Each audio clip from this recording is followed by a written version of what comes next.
I'm a Quinlan, but my mother is a Stubbs, and the Stubbs essentially came to work for the Malcolmsons from England, from Little Beatty in Dorset in 1870s. And they settled in Tramore in the Sandborough, but you may or may not be aware that that was flooded in 1902, 1903, so they all moved up to Tramore, the Stubbses, and essentially my grandfather, Alex Stubbs, who was a clerk of works in the Waterford City Council, then kind of settled in Waterford City after that, with some of the Stubbses staying in Tramore. I think they had no choice but to relocate after the racecourse was flooded. Essentially, their work was to manage the racecourse and the sand burrows to keep the rabbits down. That was their job. But, well, I think that died out. The Neanderthal part of the family, I hope, died out. But, yeah, and then my father is a Quinlan, and basically the Quinlans, I suppose, are associated with politics, right, left and centre, depending on who you ask for. And basically, they've always been involved, you know, in community, in stuff that's going back to the 1850s, where they were involved with Parnell, Isaac Butt, subsequently on to the pre-Civil War times, the First Dáil, and kind of be seen one year with Michael Collins and the following year with Eamon de Valera. So you kind of got a very rich tapestry of debate. And there'd always be a debate, essentially, about the political makeup or the political will. So that's where I'm coming from, you know what I mean? And tell us, then, what link would you have into Mossie Quinlan? Well, yeah, Mossie was killed in the Battle of Arama. I suppose, you know, in the 1920s and 30s, politics in Ireland, if you were to tell people that by and large there was a bunch of Marxists took us out of the British Empire or revolutionary Republicans, they'd say, what? And Ireland settled down into a centre-right 2.5 party system until last year. So basically the leap from, you know, revolutionary 1910s, 1915s into the influence of that. Mossie Quinlan lived in South Parade. His father was known as the Lamb because he had blondie curly hair. Now, they were all involved in small farming, hiding, pig buying, the famous Pig Buyers Association and that, and they would be very linked to the community of Ballybricken and very much associated on one side with John Redmond. But there was also a revolutionary side where you saw it, where they would have been on the anti-treaty side, I suppose, essentially. And Mossie was one of those thinkers, along with, they used to set up sort of a book club, a revolutionary book club, and they met over in Peter O'Connor's house, which would have been around the corner from South Parade, and they spoke of revolution and permanent revolution and taking full control of their lives and destiny. So they were essentially very political thinkers. So he joined up the International Brigade and unfortunately paid the ultimate price.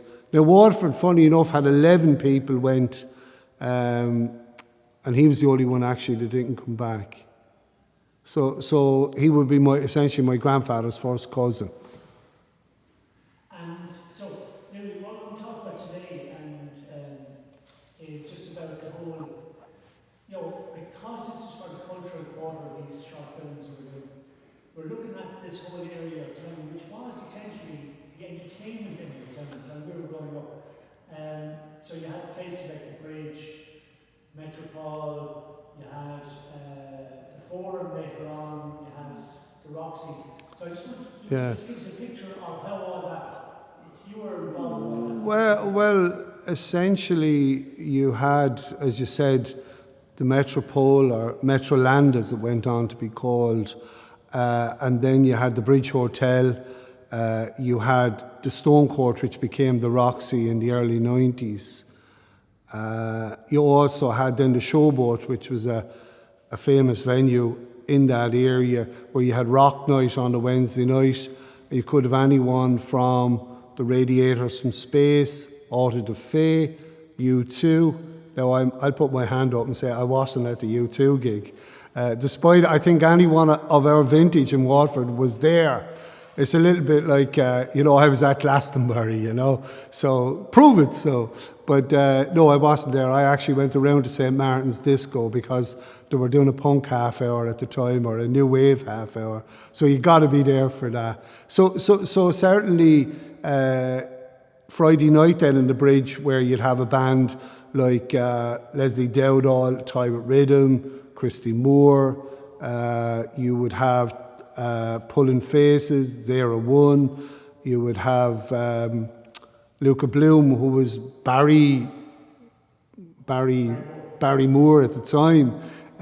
He morphed into Luca Bloom. So again, that essentially would have been where everybody went. So you had your disco and supper. You had to put up your coat and stuff like that.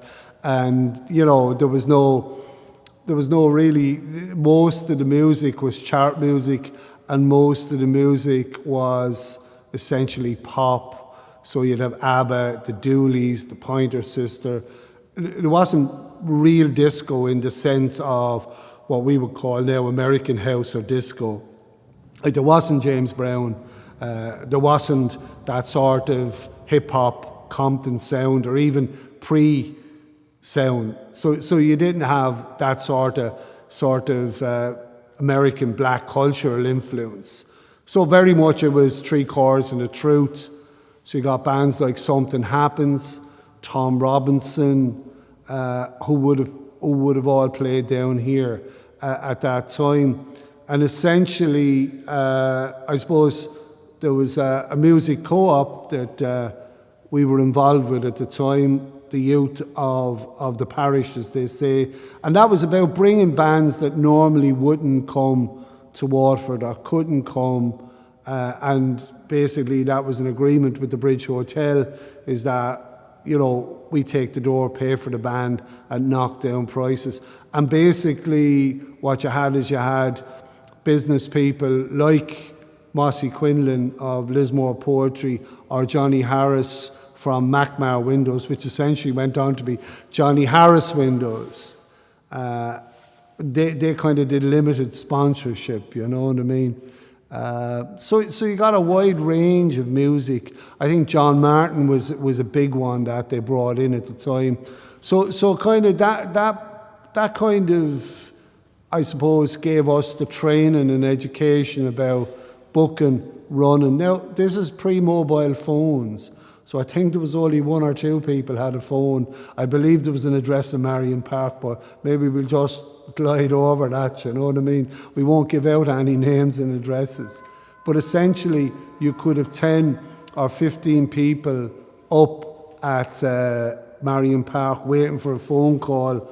I suppose the highlight of that Music Moves period was bringing the Smiths to Waterford, where you had James, as in sit down, James, and then you had our own The Village, the late Paddy Jacob, leading it out.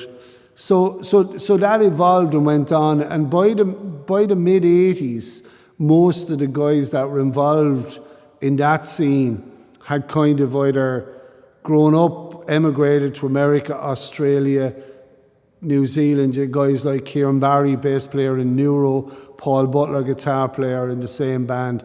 They had gone on. Pat Grant, the drummer in Neuro, he went to England. Paddy Jacob, he went to England. So there was a lot of movement in those days back and forward.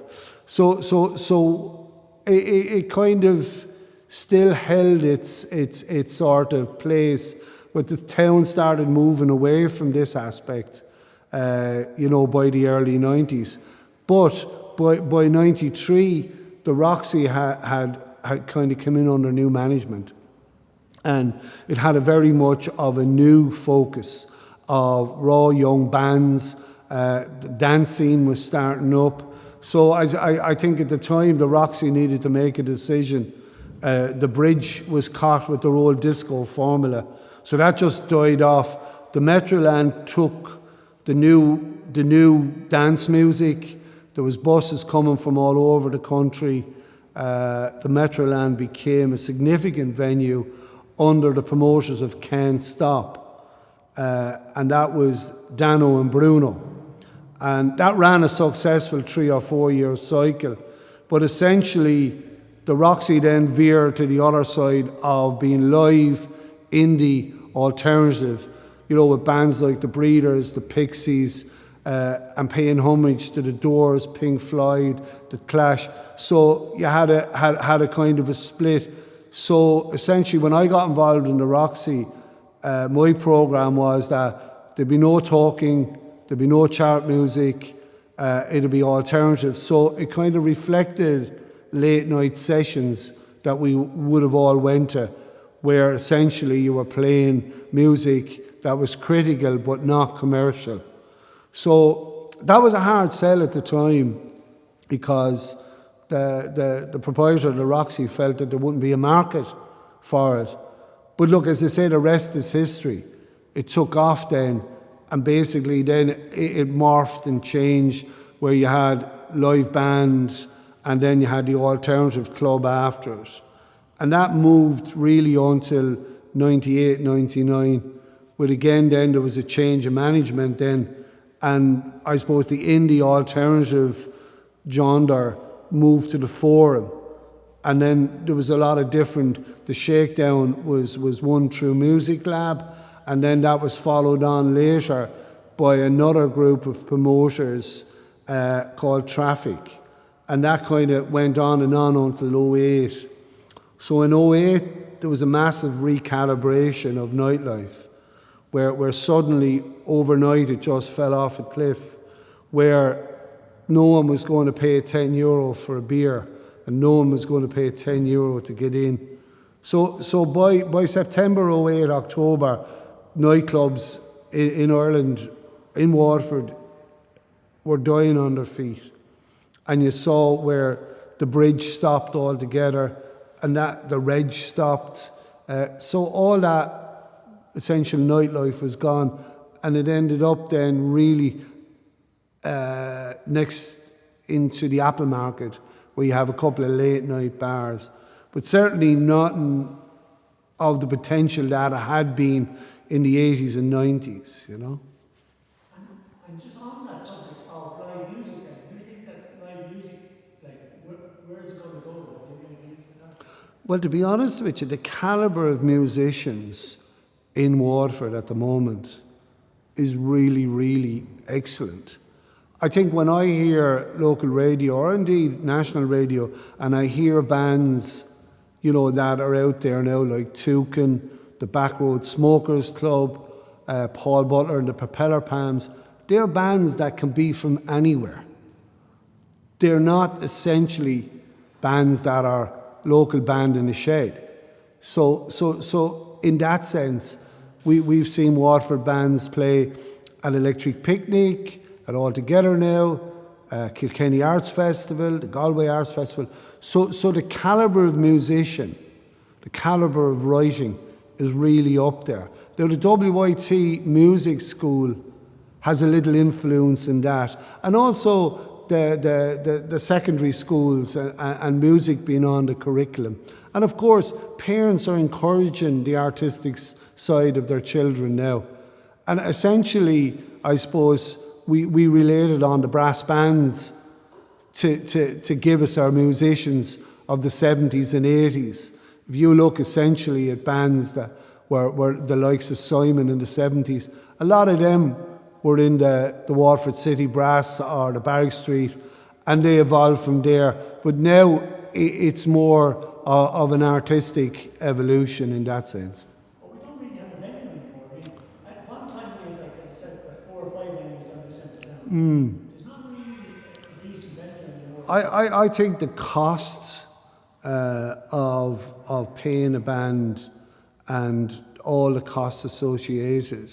Now, I hope that we will see where we saw the concerts that the council ran down at Miller's Marsh car park, that if we had a venue in the cultural quarter, you know, on a smaller scale, it was happening in the tea rooms, it was happening in Downs's, it was happening in Ishkabaha, it was happening in Tully's. Now, what we've seen with Summer in the City this year, a very bright, vibrant programme, and the stuff on in the churchyard sessions down by the Reginald, and it's also here on O'Connell Street as well. So there is a recognition, is almost to use the metaphor of Field of Dreams, build it and they will come. I just want to put you back to one thing. You were talking about how we said Roxy was very alternative, but you also had Bach upstairs. Oh, the Bach. Well, he was traditionally alternative, where when people were just in case people don't know, yeah. Yeah, the Bach, he used to do very rousing renditions of rebel songs, and he'd mix them up with a little bit of his own sort of hot sauce recipe. But I think it was a kind of a room upstairs that was an old supper room. And when the supper idea dropped in, the Bach came into his own. Unfortunately, he's no longer with us, but he was certainly a character and certainly an integral part of what we were doing, you know, and he was very fondly remembered, you know, as indeed where we did try and break down the barrier between punter and promoter, or punter and artists, where we gave access to people who may or may not have an access to DJs or to bands before. And you were involved directly in music yourself. Besides being a DJ, you used to be in a band, and you're also a poet. Yeah, I do a bit of spoken word, absolutely, and that really manifested with the tea rooms, Anna Jordan with the mod words at Downs's, and the Imagine Festival actually. We used to do a bit of spoken word every year, and obviously with the COVID gone, that's kind of lost its way a bit. We did a little bit there for Word in the Park for the summer session, and basically I was one of the DJs there, which I had a couple of shows, Rebel Yell, Shakedown, and Traffic, where we worked those shows. And we also, along with my good friend Brian Moore, we have the Waterford Vinyl Players Association, which would have cut its teeth way back in 2012 with the Imagine Festival, believe it or not. And we've been keeping going every year. You know what I mean? So there's Ass and Downs is the last Friday in every month. And it's almost like an open mic, but it's an open vinyl club where people come down and play their best of.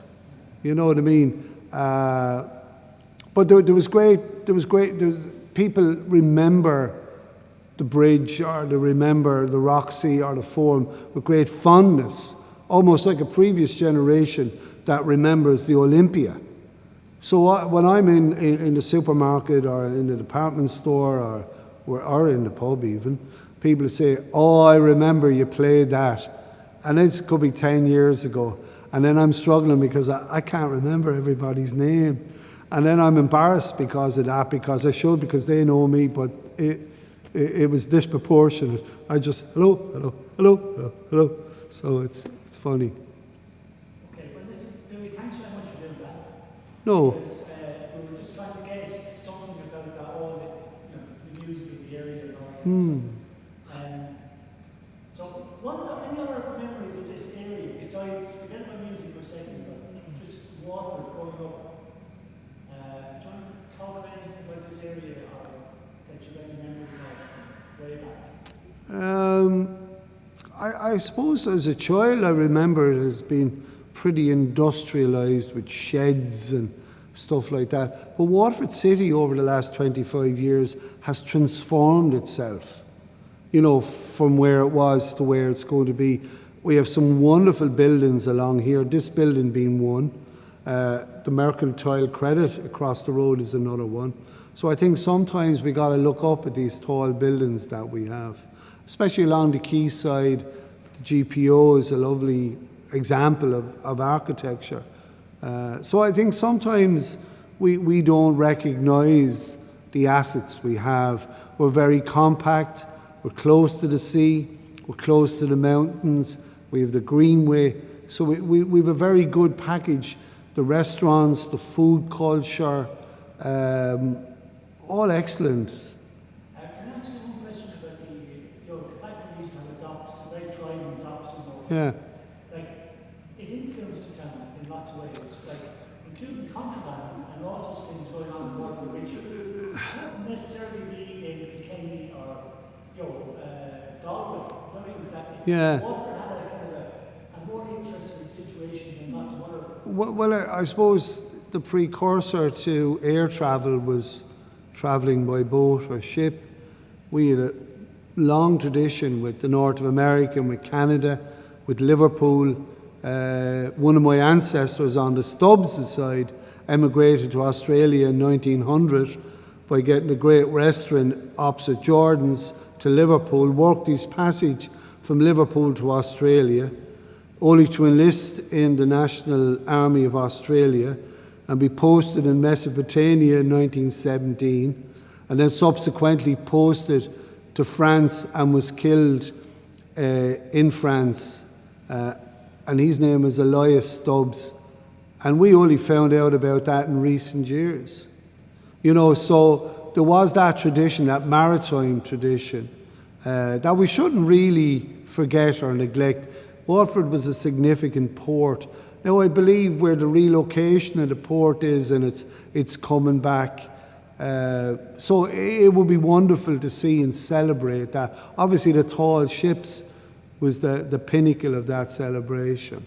So I encourage people who are of influence to be more innovative, to take more chances, to look for more opportunities for Waterford and its area.